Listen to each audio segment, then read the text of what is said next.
श्रुतजलदिपारगेभ्यः स्वपरमतविभावना पटुमतिभ्यः सुचरितपूर्णिदेभ्यो नमो गुरुभ्यो गुणगुरुभ्यः छत्तीस गुणसमग्रे पंचम्याचार्यकरणसंदर्शे शिष्यानुगकुशले धम्मायुर्ये सदा वन्दे गुरुवत्य संयमेन यतरन्ति संसारसागरं घोरं चिन्नन्ति अट्टकमं जन्मन मरणं न पावेन्ते ये नित्यं व्रतमंत्र ओम निरता ध्यानाग्निहोत्राकुला षट्कर्माभिरता तपोधनदना साधुक्रिया साधव शीलप्रावरणा गुणप्रहरणा चंद्रार्कतेजोदिकाः मोक्षद्वारकपाटपाटनपटा प्रीणन्तु मां साधव गुरुव पान्तुनो नित्यं ज्ञानदर्शननायकाः चारित्राण्वगम्भीरा मोक्षमार्गोपदेशकाः इच्छामि मन्त्यायवती कांसको दस्सालोचें सम्मनान सम्यंतन समचुर्जुत्तानं पंचम्याचाराणाम्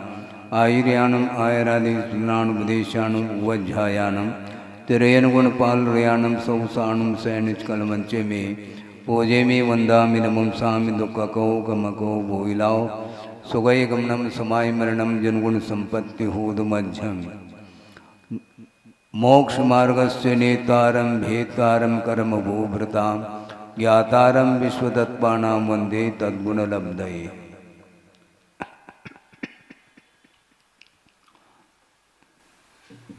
द्वितीय अध्याय में जीव तत्व का वर्णन किया है और उसमें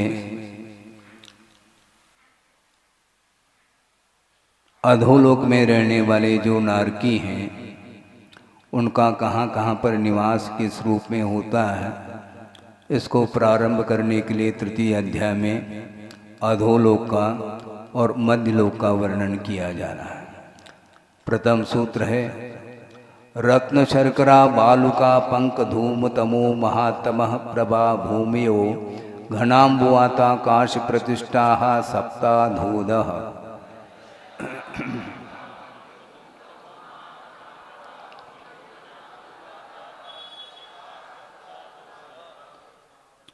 अधो अधः ये 7 पृथ्वी हैं, भूमियाँ अर्थात पृथ्वियाँ 7 ही हैं और वे नीचे नीचे हैं, किंतु नीचे नीचे होते हुए भी वे पृथ्वी परस्पर में सट करके नहीं हैं, अधर भी नहीं हैं। जिस प्रकार ऊर्ध्वलोक में देवों का विमान बिना भूमि का आधार लिए वे विमान रहते हैं, उस प्रकार ये पृथ्वियाँ नहीं, किंतु ये 7 पृथ्वी क्रमशः घनोदधि घनुवात और तनुवात ये 6 वातवलय हैं और इनके आश्रित वे रहते हैं। रत्न ये प्रभा शब्द प्रत्येक साथ जुड़ा हुआ है। रत्न प्रभा, शर्करा प्रभा, वालुका प्रभा, पंक प्रभा, धूम प्रभा, तम प्रभा और महातम प्रभा। प्रभा का अर्थ आभा, रत्नों के समान जिसकी आभा हो वह रत्न प्रभा, शर्करा के समान, वालु के रेत के समान, पंक अर्थात कीचड़ के समान जिसकी आभा हो और धूम्र के समान जिसकी आभा हो धूम प्रभा और तम प्रभा अंधकार के समान जिसकी आभा हो और सघन अंधकार के समान जिसकी आभा हो उसका नाम महातम प्रभा ऐसा कहा है। ये 7 पृथ्वी किसके आश्रित हैं? घनोदधि वातवलय के आश्रित हैं और घनोदधि वातवलय तनुवात वलय के आश्रित है और तनुवात वलय आकाश के आश्रित है और आकाश स्वयं प्रतिष्ठित है, उसको आधार देने वाला और कोई पदार्थ नहीं है। इस प्रकार ये 7 ही भूमि अर्थात पृथ्वी हैं। सामान्य रूप से लोक का वर्णन हम समझ लेते हैं अन्य ग्रंथांतरों की अपेक्षा से कि पंचम अध्याय में एक सूत्र आने वाला है जो समस्त द्रव्यों को अवगाह देता है, आधार देने वाला आकाश द्रव्य है जो कि वह अनंत प्रदेशात्मक हुआ करता है।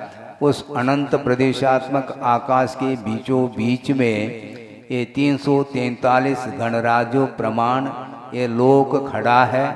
किसी ने खड़ा कर दिया हो ऐसा नहीं, ये अनादिकाल से ये है, अकृत्रिम है।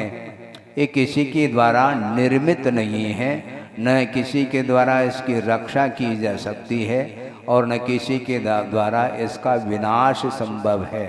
किंतु अनादि अनिदन यह लोक आकाश के बीचों बीच में है और उसके 3 भाग हैं, अधोलोक, मध्यलोक और ऊर्ध्वलोक की अपेक्षा से।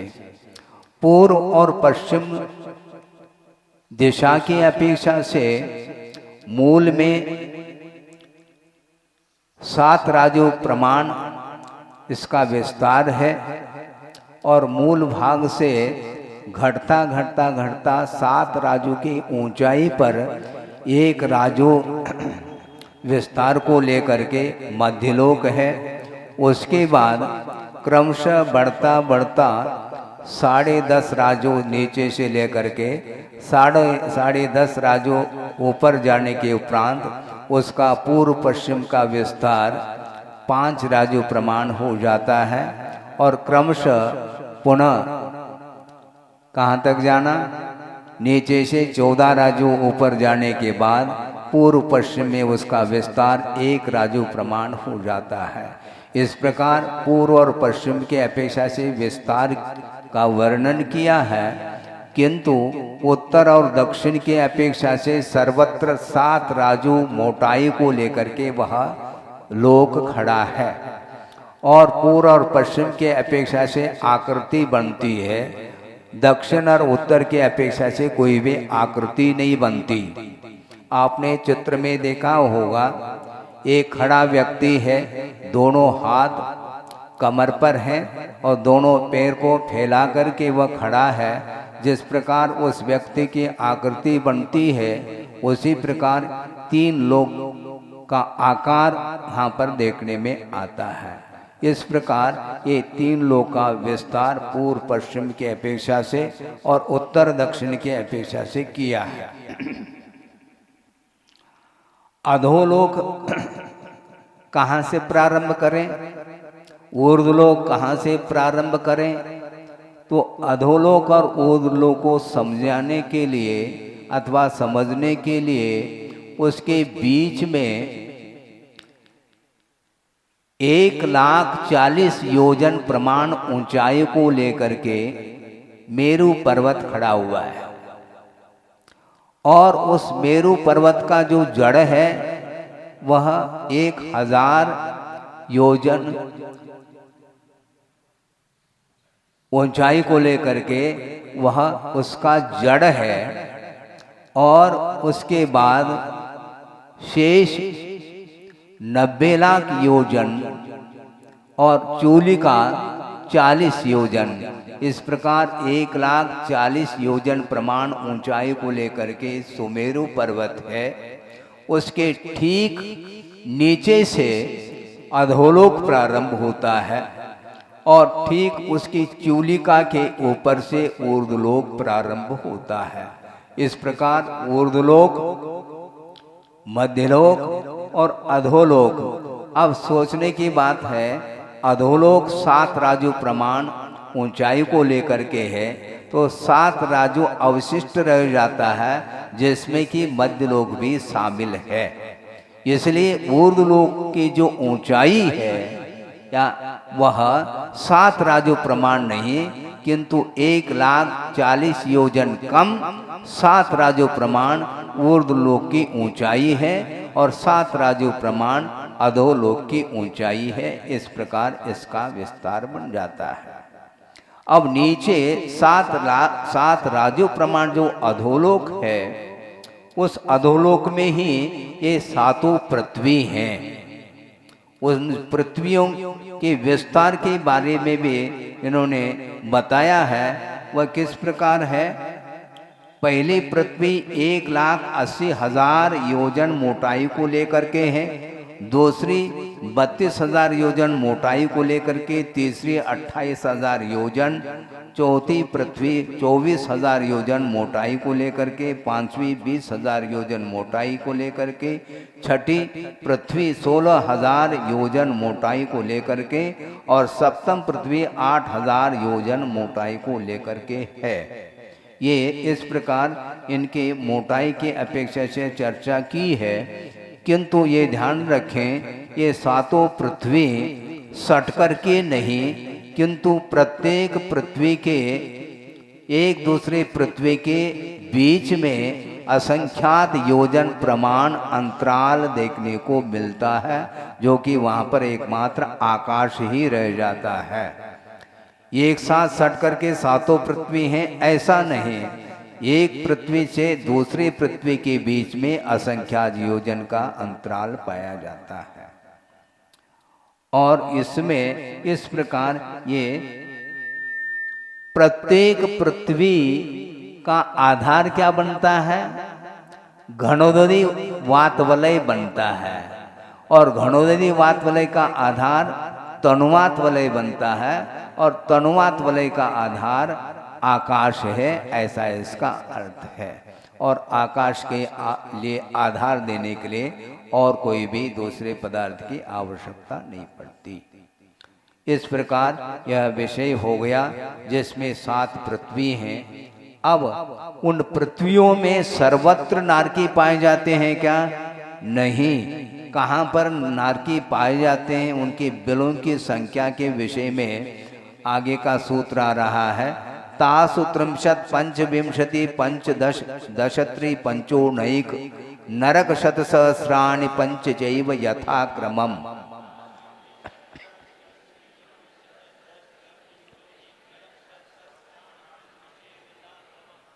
यथाक्रम का अर्थ पृथ्वियों का जो क्रम बताया है पूर्व सूत्र में, उसी क्रम से प्रथम पृथ्वी में 63 शतसहस्राणि, ये शत सहस्र प्रत्येक के साथ जोड़ देना। शत सहस्र का अर्थ होता है लाख। तो प्रथम पृथ्वी में कितने नरक हैं? नारकी नहीं, नरक का अर्थ बिल। बिलों की संख्या प्रथम पृथ्वी में 30 लाख बिल होते हैं। दूसरे पृथ्वी में पंचविंशति अर्थात 25 लाख, और तीसरे पृथ्वी में पंचदश शतसहस्राणि अर्थात 15 लाख, फिर चौथे पृथ्वी में 10 लाख, पांचवी पृथ्वी में 3 लाख, और छठे पृथ्वी में 5 कम 1 लाख, और सप्तम पृथ्वी में पंचचैव 5 बिल हैं। इस प्रकार समस्त बिलों की जो संख्या है वह 84 लाख संख्या आ जाती है, जिनमें ये नारकी रहते हैं। बिल का अर्थ और कुछ नहीं कि जिस प्रकार पृथ्वी पर मान लो एक कूप है, कुआं जिसको बोलते हैं, चारों ओर जमीन से वह घिरा हुआ रहता है कुआं, उसी प्रकार जमीन के भीतर कुएं की भांति ये सारे भिन्न भिन्न आकार को लिए हुए ये बिल होते हैं। 84 लाख बिलों की संख्या गिनाई गई है। और इन प्रत्येक पृथ्वी में जो भिन्न भिन्न पृथ्वियों के अपेक्षा से बिलों की संख्या दी है, इनमें पटलों की भी संख्या दी है। 49 पटल हो जाते हैं समस्त पृथ्वी संबंधी, जिसमें कि प्रथम पृथ्वी में 13 पटल है, और आगे आगे के पृथ्वियों में 2-2 पटल कम होते गए हैं, और अंतिम में एक ही पटल है। इस प्रकार पटल का अर्थ और कुछ नहीं, जैसे भवन बनाने के लिए मान लो आप दीवार खड़े कर देते हैं, तो दीवार में एक एक पत्थर के जो थर होते हैं, उसी प्रकार पटल हुआ करते हैं, एक दूसरे से सटे हुए वो पटल माने जाते हैं। प्रथम पृथ्वी में टोटल 13 पटलों की संख्या है, और उन 13 पटलों में ही 30 लाख बिलों की संख्या आ जाती है। इस प्रकार 49 पटलों से युक्त और 84 लाख बिलों से युक्त ये 7 पृथ्वियां हैं, जिनमें कि वो सारी नारकी सागरोपम आयु तक, और कुछ नहीं। वहाँ पर कोई एयर कंडीशन वगैरह कुछ नहीं, वहाँ पर पंखा वगैरह नहीं चलते, ध्यान रखो। वहाँ पर शिवाय असाता वेदने के तीव्र कर्म के उदय के कारण वहाँ पर विभिन्न प्रकार के क्षेत्र संबंधी और परस्पर में एक दूसरे की नारकियों के माध्यम से उत्पन्न हुआ जो दुख है, उस दुख का एकमात्र अनुभव करते रहते हैं, ऐसा इसका तात्पर्य है। नारका नित्या शुभतर लेशा परिणाम देह वेदना विक्रिया।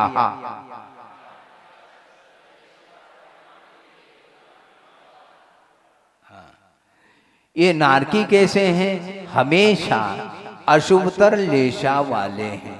लेशा का प्रकरण आप पढ़ करके आए हैं द्वितीय अध्याय में। कषाय के साथ संबंध रखने वाली जो योग की प्रवृत्ति है, जिसको लेशा बोलते हैं, वो लेशा कृष्ण लील आदि 6 प्रकार की लेशा हुआ करती हैं। किंतु नरकों में चाहे सम्यक दृष्टि नारकी हो अथवा मिथ्या दृष्टि नारकी हो, उनके पास 3 अशुभ लेशाएं पाई जाती हैं।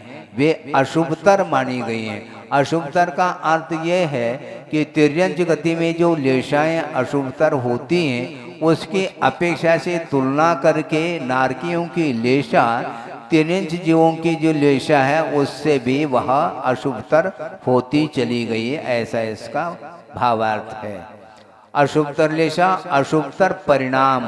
परिणाम का अर्थ वहाँ पर पृथ्वी संबंधी स्पर्श रस गंध वर्ण शब्द इत्यादि को लेकर के वर्णन किया है, वो भी अशुभ अशुभतर होती चली गई है। अशुभतर परिणाम और अशुभतर देह है, उनका शरीर जो है यद्यपि वैकृक है किंतु वह दुर्गंधित है, ऐसा वर्णन आता है। उनकी जो वेदना है वह वेदना भी अशुभतर वेदना है। पृथ्वी के क्षेत्र संबंधी भी वेदना का वर्णन किया है कि पहली दूसरी तीसरी और चौथी पृथ्वी में मात्र उष्ट वेदना वाले ही बिल हैं, और 5वीं पृथ्वी में ऊपर के 2 लाख नरक अर्थात बिल उष्ण वेदना वाले, और नीचे के 1 लाख जो बिल हैं वे शीत वेदना वाले हैं, तथा 6ठी और 7वीं पृथ्वी के जो नरक शीत वेदना वाले ही हैं, ऐसा इसका अर्थ है। इस प्रकार वे वेदना को प्राप्त होते रहते हैं। और विक्रिया, शरीर की अनेक प्रकार की वो विक्रिया करते हैं, किंतु अच्छी विक्रिया करने का भाव होते हुए भी क्षेत्रगत ऐसा प्रभाव है कि उनकी वह विक्रिया स्वरूप नहीं, उनका शरीर और भयंकर रूप होता चला जाता है, ऐसा इसका आशय है। परस्परो दीरित दुक्काहा। और कैसे दुख का अनुभव करते हैं? एक दूसरे के द्वारा उदीरित दुख वाले होते हैं। अपने को अवधि ज्ञान के माध्यम से, जाति स्मरण आदि के माध्यम से सारा पूर्व भोग का वह इतिहास सामने आता है, तो परस्पर वैर जागृत होकर के वो एक दूसरे को दुख देने का भाव रखते हैं, उनके द्वारा वो दुखी होते रहते हैं। अपने ही विक्रिया के माध्यम से विभिन्न प्रकार के शस्त्र का रूप लेकर के एक दूसरे के प्रति घात प्रतिघात आदि के माध्यम से दुख उत्पन्न कराते रहते हैं। संक्लिष्टा सुरोदीरित दुःखाश्च प्राक चतुर्थ्याः। प्राक चतुर्थ्या अर्थात चतुर्थ पृथ्वी के पहले पहले जो नारकी हैं वो परस्पर में तो दुखी होते ही हैं, एक दूसरे के प्रति घात प्रतिघात आदि की अपेक्षा, किंतु संक्लिष्ट परिणाम को लिए हुए असुर कुमार देव वहां पर पहुंच जाते हैं। पहुंचते क्या, वो वहीं रहते हैं, क्योंकि रत्न प्रभा पृथ्वी के 3 भेद किए हैं, एक खरभाग, पंख भाग और अबहुल भाग। खरभाग और पंख भाग में नारकियों का आवास नहीं, किंतु वहां पर असुर कुमार और राक्षस जाति के देवों का वहां पर आवास है, ऐसा कहा गया है। खरभाग में असुर कुमार जाति के देव और राक्षस जाति के व्यंतर देव ये पाए जाते हैं। और पंख भाग में असुर कुमार को छोड़ करके शेष 9 प्रकार के भवनवासी और राक्षस को छोड़ करके 7 प्रकार के व्यंतरों का आवास वहां पर पाया जाता है। तो संक्लेश परिणाम को लिए हुए जो असुर कुमार जाति के देव हैं उनके द्वारा वे नारकी दुख का अनुभव करते हैं, उनको भिड़ा करके वो आनंद लेते रहते। देखो संसार की दशा देखो, पर्याय पाई है उसने देव पर्याय, और वहाँ पर जा करके वहाँ पर सागरोपम आए तक यही कार्य किया जाता है उनके द्वारा, एक दूसरे को भिड़ाना आदि करके वो आनंद लेते हैं। इस प्रकार क्यों यहाँ पर मध्य लोक में मनुष्य पर्याय में जो एक दूसरे को भिड़ाने में आनंद लेते हैं वे ही उस प्रकार के जाति के देव हो करके वहां पर नारकियों को भी भिड़ाते रहते हैं, ऐसा इसका तात्पर्य है। तेष्वेक त्रिसप्तदश सप्तदश द्वाविंशति त्रयस्त्रिंशत् सागरोपमा सत्वानां परास्थिति।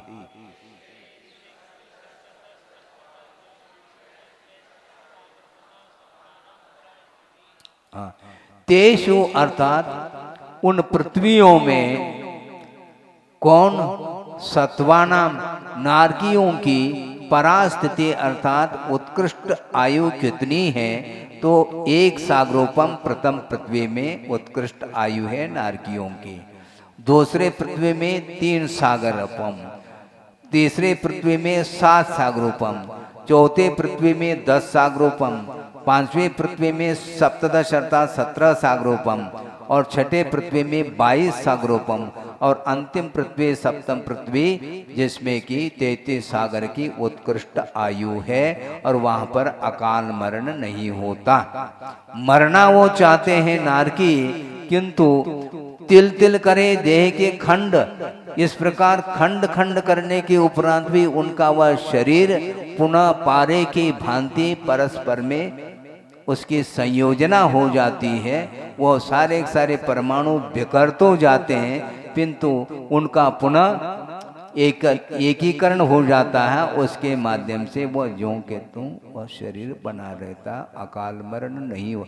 मरना चाहते हैं किंतु मर नहीं सकते, क्योंकि अकाल मरण यदि हो जाए तो एक क्षण में ही वहां से उठ करके पुनः यहाँ पर सुख का अनुभव करने लग जाए, ऐसा संभव नहीं, क्योंकि कर्म ही इस प्रकार किया है। यहाँ पर कहाँ पर मनुष्य अथवा तिरिंच पर्याय में वहां जाकर के उस दुख का अनुभव करते हैं। इस प्रकार उत्कृष्ट आयु के अपेक्षा से वर्णन करने वाला सूत्र गया। अब मध्यलोक का वर्णन कर रहे हैं। जम्बू द्वीप लवणोदादय शुभ नामानो द्वीप समुद्राः, ये अच्छे अच्छे नाम को लिए हुए द्वीप और समुद्र है, जो कि जम्बूद्वीप और लवणोदधि, इस प्रकार जम्बूद्वीप, लवण समुद्र, कालोदधि समुद्र, फिर धातकी खंड, इस प्रकार एक द्वीप एक समुद्र, एक द्वीप एक समुद्र, इस प्रकार मध्यलोक में एक दूसरे से परिवेष्टित होते हुए असंख्यात द्वीप और असंख्यात समुद्रों की संख्या है, जो कि एक राजू में समाहित हैं। इसलिए राजवार्तिकार जहाँ तक मुझे स्मरण है, राजू का परिमाण उन्होंने बताया है कि राजू किसको बोलते हैं, जिसमें असंख्यात द्वीप और समुद्र समाहित हो जाए, उसका जितना विस्तार बनता है उतना ही विस्तार एक राजू का बनता है। द्विर्द्विर विष्कम्बाः पूर्व पूर्व परिक्षेपिनो वलयाकृतयः,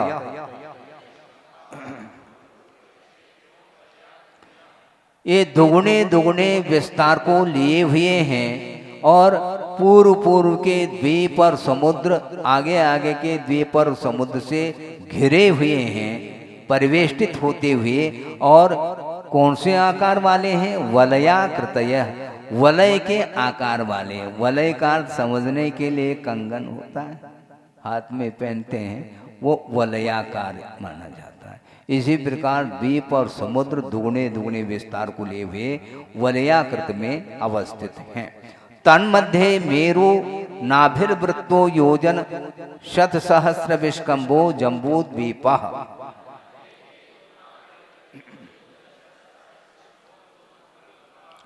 तन्मध्ये का अर्थ तेषाम द्वीप समुद्राणाम मध्य, उन द्वीप और समुद्रों के बीच में नाभि के समान वृत्त अर्थात गुलाई को लेकर के 1,00,000 योजन विस्तार को लेकर के जम्बू द्वीप अवस्थित है, ऐसा इसका अर्थ है। भरतैरावत हरि भरत हैमवत हरि विदे रम्यक हैरण्यवतैरावत वर्षाः क्षेत्राणि।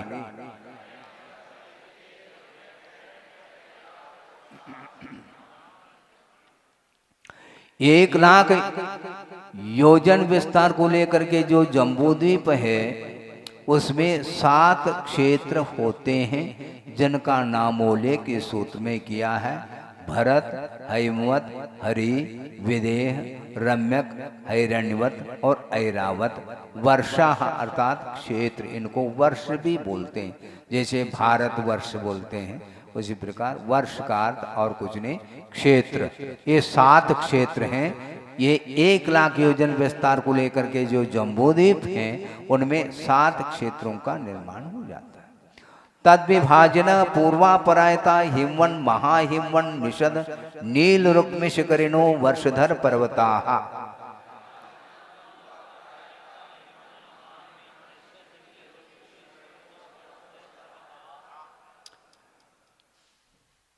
उन 7 क्षेत्रों को विभाजन करने वाले पूर्वापरायता अर्थात पूर्व और पश्चिम लंबाई को लेकर के हिमवत, महाहिमवत, निषद, नील, रुक्मी और शिखरी ये वर्षधर अर्थात ये पर्वत माने जाते हैं। वर्ष अर्थात क्षेत्रों को धारण जो करते हैं उनको वर्षधर बोलते हैं, जिसका अर्थ निकलता है पर्वत। तो 6 पर्वत हैं। 6 पर्वतों के माध्यम से 7 क्षेत्रों का विभाजन जम्बूद्वीप में हो गया है। हेमार्जुन तपणी वैडूर्य रजत हेममयाः। ये पर्वत किमात्मक हैं।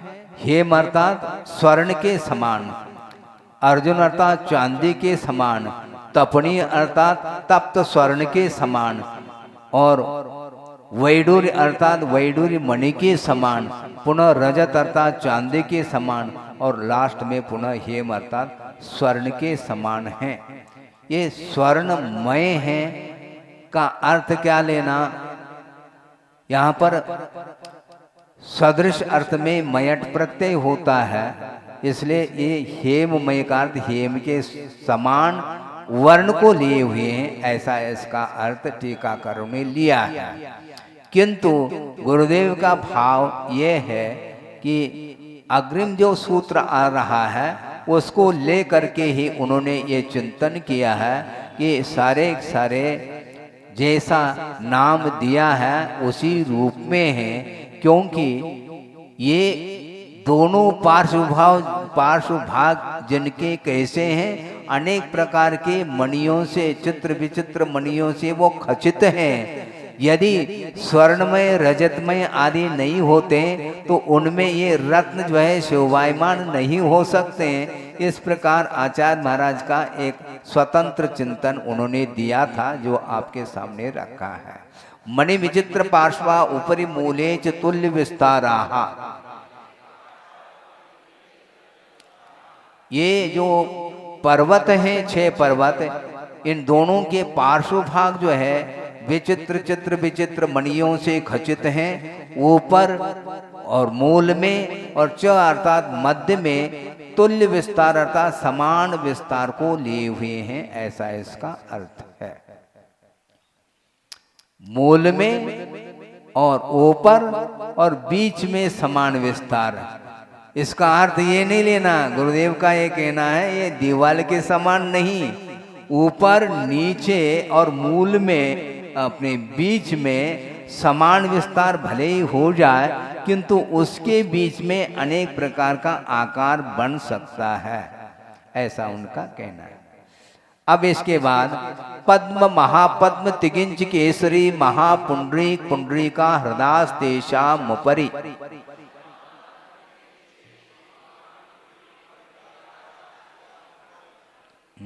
तेषाम अर्थात हिमवत आदि पर्वतानाम ऊपरी, हिमवत आदि जो 6 पर्वत हैं उनके ऊपर ये हृद अर्थात तालाब हैं, सरोवर हैं। पद्म महापद्म तिगिंच केसरी महापुंडरीक और पुंडरीक नामक ये हृद अर्थात तालाब सरोवर हैं, उन्हीं पर्वतों के ऊपर हैं। और अब प्रथम जो हृद अर्थात तालाब सरोवर हैं उसका विस्तार बताया जा रहा है। प्रथमो योजन सहस्रायामस तदर्ध विष्कंभो हृदः। प्रथम हृदय, जो प्रथम हृदय अर्थात पद्म नाम का जो तालाब है वह, उसका आयाम कितना है? योजन सहस्र, यानी 1000 योजन लंबा। तदर्ध विष्कंभो अर्थात 500 योजन चौड़ाई को लेकर के है। तो गहराई भी है क्या? नहीं, 10 योजना बगाह। उसकी जो गहराई है वह 10 योजन प्रमाण गहराई को लेकर के पद्म तालाब है। ये दिखाई नहीं देते हैं, ध्यान रखो है। न मेरु पर्वत देखने में आ रहा है, न 6 प्रकार के ये पर्वत देखने में आ रहे हैं, न सरोवर देखने में आ रहा है, और क्या, न 7 क्षेत्र देखने में आ रहे हैं। केवल भरतक क्षेत्र में अपन है ऐसा मान करके चल रहे हैं, किंतु इसका कितना विस्तार क्या है यह सारा का सारा आगम गम्य है, ऐसा का। तन्मध्ये योजनम पुष्करम, उन तालाबों के बीच में 1 योजन विस्तार को लेकर के वह पुष्कर अर्थात कमल है, किंतु वह कमल वनस्पति कायिक नहीं है, यह स्पष्ट है, किंतु पृथ्वी कायिक है। पृथ्वी ही कमलाकार को लेकर के है, जो कि 1 योजन विस्तार को लेकर के है। तद द्विगुण द्विगुणा हृदय पुष्कराणि च, आगे के जो हृदय अर्थात तालाब हैं उनमें दुगुने दुगुने, आगे के जो पर्वत हैं उनमें दुगुने दुगुने विस्तार को लेकर के सरोवर भी हैं और पुष्कर अर्थात कमल भी हैं, ऐसा इसका आशय है। तन्निवासिन्यो देव्यः श्रीह्री धृतकीर्ति बुद्धि लक्ष्म्यः पल्योपम स्थितयः ससामानिक परिषद काः।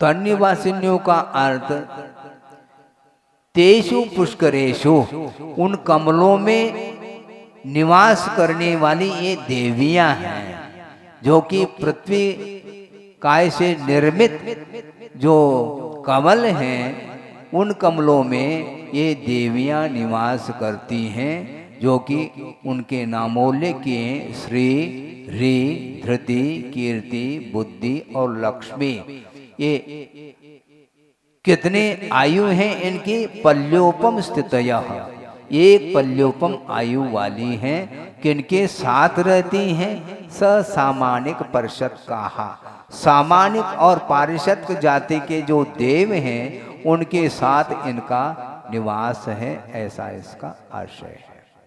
गंगा सिंधु रोहित द्रोहिताशा हरिधरिकांता सीता सीतोदा नारी नरकांता सुवर्ण रूपी कूला रक्ता रक्तोदाहा सरितस्तन्मध्यगाहा।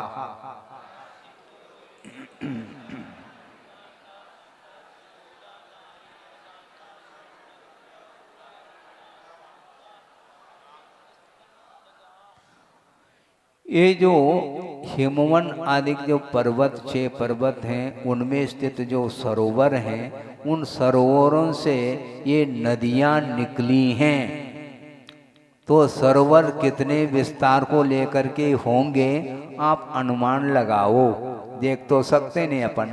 तो ये 14 नदियां हैं, गंगा, सिंधु, रोहित, रोहिताशा, हरित, हरिकांता, सीता, सीतोदा, नारी, नरकांता, सुवर्णकूला और रूपकूला, कूला प्रत्यय के साथ जोड़ना, और रक्ता, रक्तोदा, ये सरितः अर्थात ये नदियां हैं तन्मध्यगाः, उन हिमो अपने भरतादि क्षेत्रों में ये निकली हुई हैं। और कहाँ जाकर के मिलती हैं क्या, इसका वर्णन आगे के सूत्रों में आ रहा है। पूर्वयो द्वयोर्द्वयोः पूर्वाः पूर्वगाः,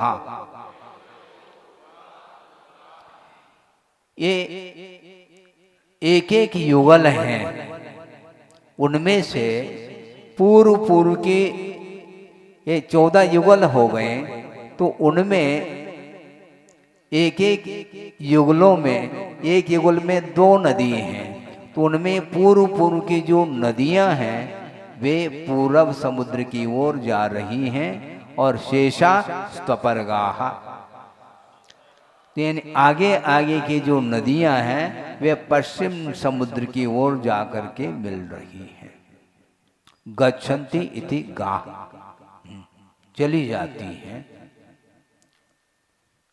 चतुर्दश नदी सहस्र परिवृता गंगा सिन्ध्वादयो नद्यः,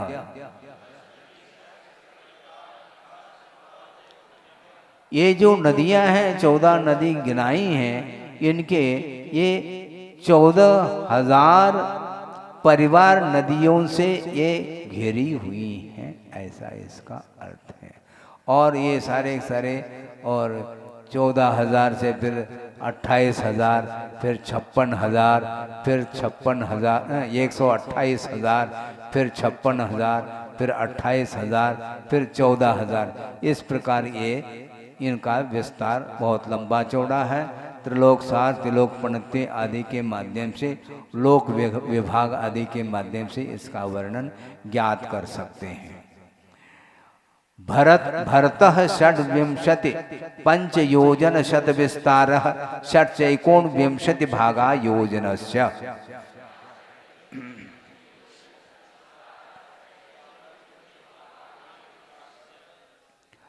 भरत क्षेत्र का विस्तार कितना है, 526 सही 6/19 योजन प्रमाण भरत क्षेत्र का विस्तार लिया गया है, दिया गया है। 526 योजन पूरे के पूरे, और 1 योजन के 19 भाग करके 6 भाग और अधिक लेना, ये इसका विस्तार आ जाता है। योजन का प्रमाण वगैरह आप अन्य ग्रंथांतरों से ले सकते हैं, वैसे विलंब हुआ है आज। तद द्विगुण द्विगुण विस्तारा वर्षदर वर्षा विदेहांता,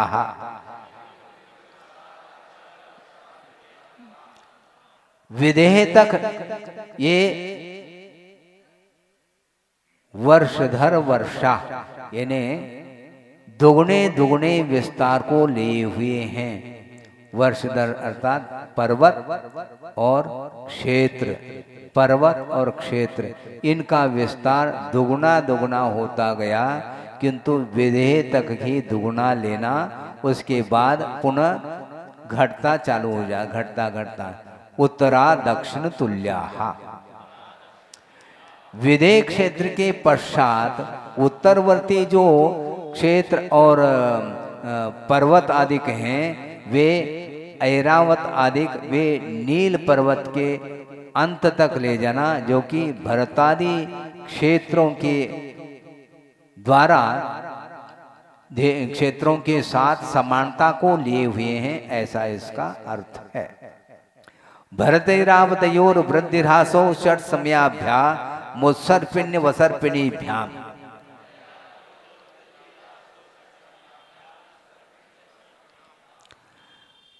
सात क्षेत्रों में भरत क्षेत्र और ऐरावत क्षेत्र, ये दो क्षेत्र ऐसे हैं जिनमें वृद्धि और ह्रास पाया जाता है। भरत और ऐरावत क्षेत्र का नहीं।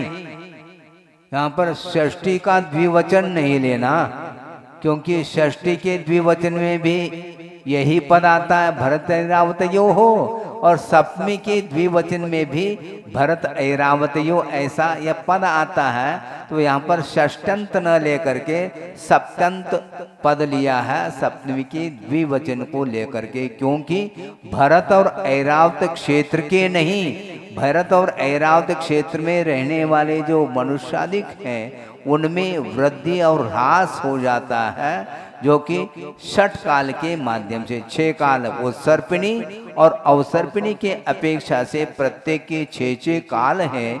इनके माध्यम से भरत और ऐरावत में रहने वाले जो मनुष्य हैं उनमें उत्सर्पिणी के काल में आयु है, शरीर की ऊंचाई है, भोग सामग्री हैं, इनके अपेक्षा से विकास रहता है, और अवसर्पिणी काल में इनका ह्रास हो जाता है, ऐसा इसका अर्थ है। थोड़ा सा संक्षेप में हम ये समझना चाहते हैं। 6 काल, प्रथम द्वितीय तृतीय चतुर्थ पंचम षष्ठम, ये प्रथम से लेकर के 6ठे तक चले गए तो ये अवसर्पिणी माना गया, और 6ठे से लेकर के प्रथम तक आ जाएंगे तो ये उत्सर्पिणी माना गया। तो इस प्रकार अब अवसर्पिणी के अपेक्षा से प्रथम काल का काल कितना है? 4 कोड़ा कोड़ी सागर प्रमाण, जिसको सुषमा काल बोला है। और द्वितीय काल सुषमा काल, जिसका काल कितना है? 3 कोड़ा कोड़ी सागर, 4 और 3 7। और तृतीय काल 2 कोड़ा कोड़ी सागर, 7 और 2 9। और चतुर्थ काल कितना है? 42,000 कम 1 कोड़ा कोड़ी सागर। और पंचम काल 21,000 वर्ष का, और छठा काल 21,000 वर्ष का। इस प्रकार ये तीनों मिलकर के 1 कोड़ा कोड़ी और वो 9 कोड़ा कोड़ी। इस प्रकार 10 कोड़ा कोड़ी प्रमाण, या उत्सर्पिणी का काल भी 10 कोड़ा कोड़ी प्रमाण है, और अवसर्पिणी का भी काल 10 कोड़ा कोड़ी प्रमाण, दोनों मिलाएंगे तो 20 कोड़ा कोड़ी सागर प्रमाण जो काल आता है उसका नाम एक कल्पकाल बोला है। इस प्रकार असंख्यात कल्पकाल व्यतीत होने के बाद एक हुंडावसर्पिणी आती है, जो वर्तमान में वह काल चल रहा है। हुंडा उत्सर्पिणी भी हो सकता है कि ये प्रश्न है लोगों का, किंतु ऐसा वर्णन अभी तक तो पढ़ने में नहीं आया है। किंतु हुंडा उत्सर्पिणी असंख्यात कल्पकाल, 20-20 कोड़ा कोड़ी सागर को लेकर के एक कल्पकाल होता है। ऐसे असंख्यात कल्पकाल व्यतीत होने के बाद एक हुंडा उत्सर्पिणी आती है, जो वर्तमान में वह चल रही है, जिसमें अनेक प्रकार के अनहोनी घटनाएं घटती हैं। जैसे तीर्थंकरों के लिए पुत्री उत्पन्न नहीं होती, लेकिन हो तो गई, ब्राह्मी और सुंदरी। हाँ बिल्कुल, एक एक करके बता रहा हूँ। चक्रवर्ती का हार भी हो गया है, और 2 चक्रवर्ती नरक भी गए हैं। और सुनो, उत्कृष्ट जो आयु है एक पूर्व कोटि की मिलनी चाहिए, किंतु वृषभनाथ के लिए 84 लाख पूर्व की आयु मिली, जबकि 16 लाख पूर्व और अपेक्षित आयु थी, लेकिन नहीं मिली। इसी प्रकार ऊंचाई, बाहुबली की शरीर की ऊंचाई हाइट कितनी? 525 धनुष, जबकि वृषभनाथ भगवान की ऊंचाई शरीर की 500 धनुष। इस प्रकार कुछ अनहोनी है। ताभ्याम अपरा भूमियोस्थिता, हाँ ताभ्याम अर्थात भरत ऐरावताभ्याम अपरा भूमिय अवस्थिता। भरत और ऐरावत क्षेत्र को छोड़कर के आगे के जो क्षेत्र हैं उनमें कोई भी काल संबंधी परिवर्तन नहीं है, वे अवस्थित हैं, ऐसा इसका आशय है। एक द्वित्री पल्योपम स्थितयो हैमवतक हार्य वर्षक दैव कुरु काहा।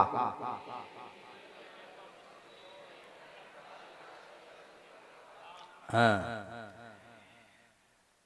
हैमवत, हरिवर्ष और देवकुरु, इनमें आयु कितनी होती है? एक पल्य, दो पल्य और तीन पल्य की आयु वाले ये होते हैं, ऐसा इसका अर्थ है। विदेह क्षेत्र के विदेह क्षेत्र है उसमें दो भाग और हो जाते हैं, देव कुरु और उत्तर कुरु।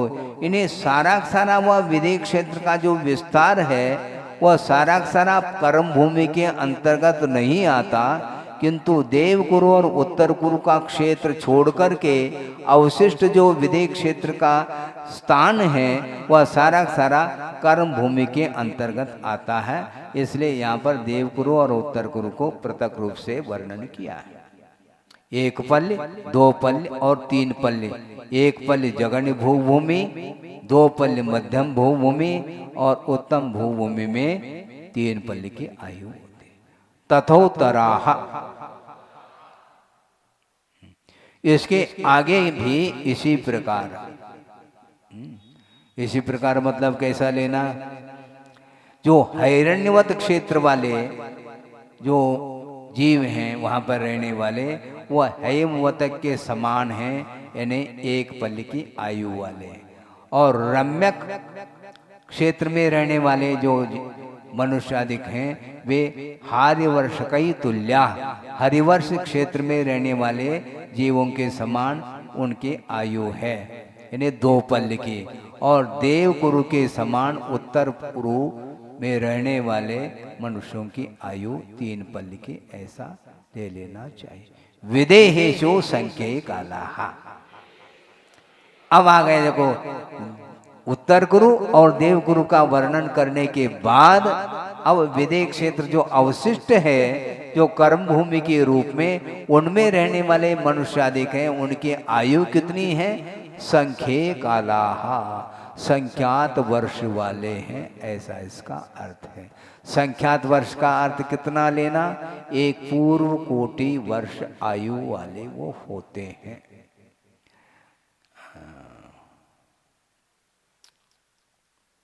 कहाँ गया? एक पूर्व, ठीक, एक पूर्व कोटि। भरतस्य विष्कंभो जम्बूद्वीपस्य 90%।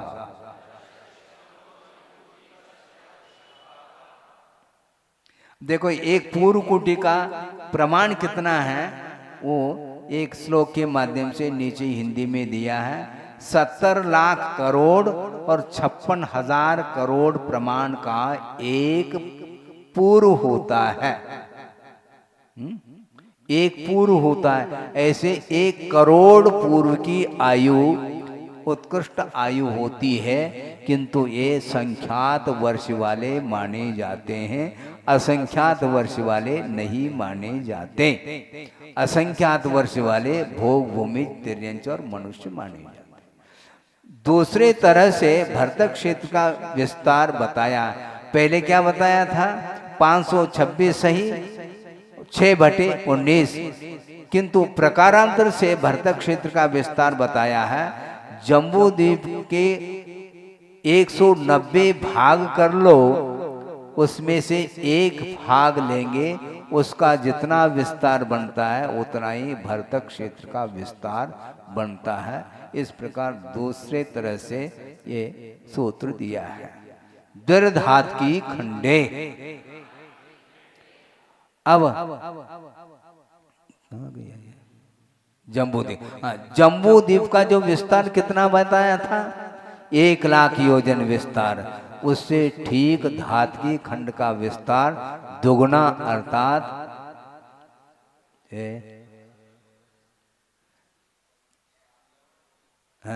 दीर्घात की खंडे दुगुना है, तो दुगुना का अर्थ कितने लेंगे? लवण समुद्र का दुगुना है, क्योंकि द्वीप के बाद समुद्र का नंबर आता है, जो जम्बू द्वीप का तो 1,00,000 योजन विस्तार है, तो लवण समुद्र का 2,00,000 योजन विस्तार हो जाएगा और उसका दुगना विस्तार धाती खंड का है जो कि 4,00,000 योजन विस्तार को लेकर के है।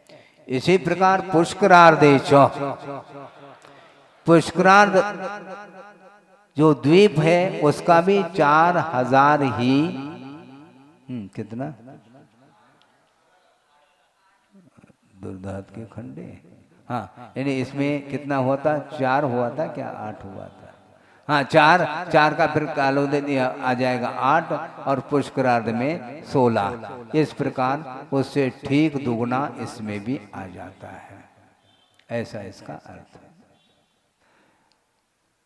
4 गुना होना चाहिए, कोई कह सकता नहीं आधा है इसलिए पुष्करार्ध नहीं कहा, पुष्कर नहीं कहा, पुष्करार्धेच ऐसा कहा है इसलिए। प्रांग मनुष्योत्राण मनुष्याः, अब ये पुष्करवर द्वीप के ठीक बीचों बीच में मानुषोत्तर पर्वत है और मानुषोत्तर पर्वत के परभाग में मनुष्य नहीं पाए जाते। मानुषोत्तरात् प्राक् मनुष्याः, मानुषोत्तर पर्वत के पूर्व में ही मनुष्य होते हैं, पर भाग में मनुष्य नहीं। इसे स्पष्ट है, ढाई द्वीप के भीतर ही मनुष्य पाए जाते हैं, इसलिए इसको नृलोक भी बोलते हैं, नरलोक जिसको। आर्या म्लेच्छाश्च, आर्य और म्लेच्छ की अपेक्षा से मनुष्य 2 प्रकार के होते हैं।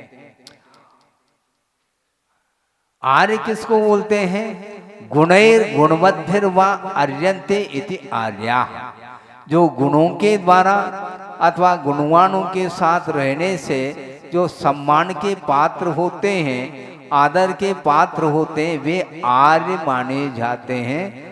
आर्यखंड और म्लेच्छ खंड ये 2 भाग हुए ना, तो आर्यखंड के अंतर्गत अपन लोग हैं और म्लेच्छ खंड में वहाँ पर कोई भी धार्मिक संस्कार आदि नहीं होते, इसलिए सुनने में आता है कि वहाँ पर सम्यक की उत्पत्ति भी नहीं होती, ऐसा आगम का उल्लेख मिलता है। और वहाँ पर म्लेच्छ खंड में तीर्थंकरों का विहार आदि भी नहीं होता, ऐसा भी सुना है। इस प्रकार ये आर्य का अर्थ गुणवानों के द्वारा अथवा गुणों के द्वारा जो सम्मान अर्थात आदर के पात्र होते हैं, वे आर्य माने जाते हैं। वे 2 प्रकार के हैं, एक रिद्धि प्राप्त आर्य और ये बिना रिद्धि वाले आर्य होते हैं। रिद्धि प्राप्त आर्य भी 5 प्रकार के हैं, क्षेत्र के अपेक्षा, जाति के अपेक्षा से, कर्म के अपेक्षा से, चारित्र के अपेक्षा से और सम्यक्त्व के अपेक्षा से। इस प्रकार ये क्षेत्रार्य, जात्यार्य, कर्मार्य, चारित्रार्य और दर्शनार्य के अपेक्षा से ये आर्य के ये 5 भेद की हैं, ये रिद्धि प्राप्त आर्य के अपेक्षा से। रिद्धि कितने प्रकार के होते हैं, बुद्धि रिद्धि है, विक्रिया रिद्धि है, तप रिद्धि है, बल रिद्धि है, औषध रिद्धि है, रस रिद्धि है, अक्षीण महानस है, ये सारे बहुत सारे भेद को लिए हुए हैं। इन गुणों से जो संस्कारित नहीं होते हैं वे म्लेच्छ माने जाते हैं, ऐसा इसका अर्थ है। भरतेरावत विदेहा कर्म भूमियो नत्र देव कुरुत्तर कुरुभ्यः।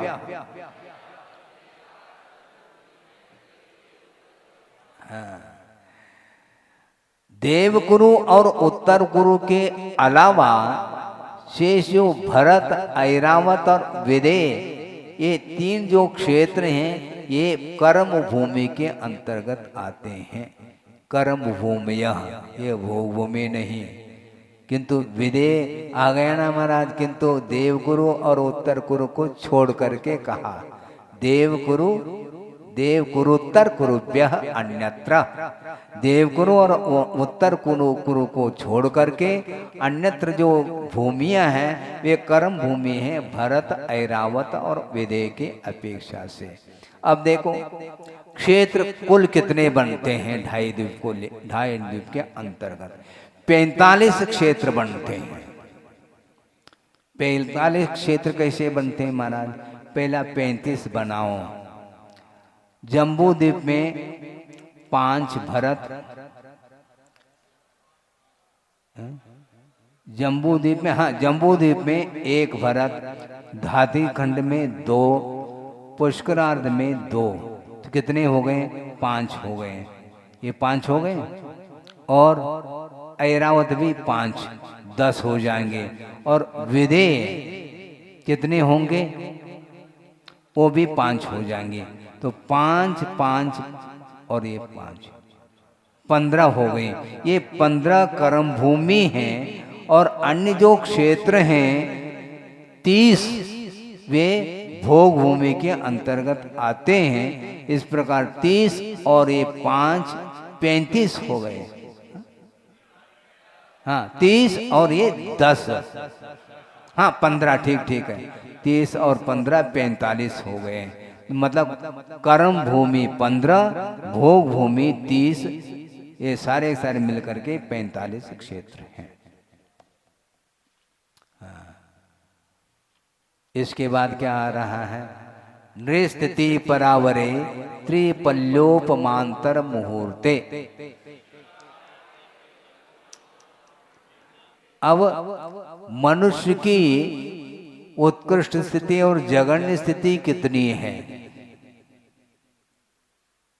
मनुष्य पर्याय को प्राप्त जो जीव होते हैं, मनुष्य गति को प्राप्त, उनकी आयु कितनी है? परा अर्थात उत्कृष्टा 3 पल्योपम, क्योंकि भोग भूमि की अपेक्षा से लेंगे तो उत्कृष्ट आयु 3 पल्योपम।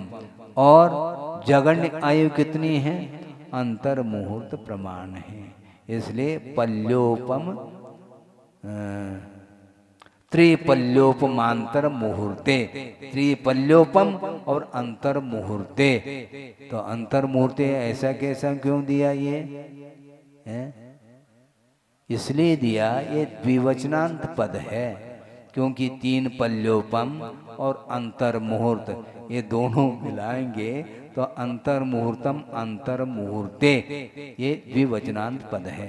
क्योंकि परावरे उत्कृष्ट और जघन्य, यहाँ पर भी द्विवचनांत पद है। ये किसकी आयु है?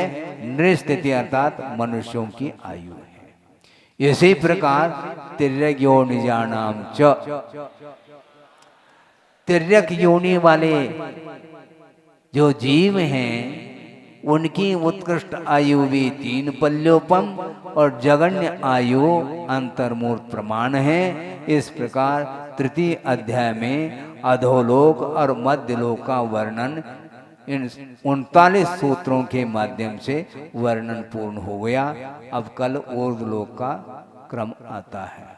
बोधि समाधि परिणाम शुद्धि स्वात्मोपलब्धि शिव शोक शुद्धि चिंतामणिम चिंतित वस्तुदाने त्वां वंदमानस्य ममास्तु देवी। परम पूज्य आचार्य गुरुवर श्री विद्यासागर जी मुनि महाराज की जय।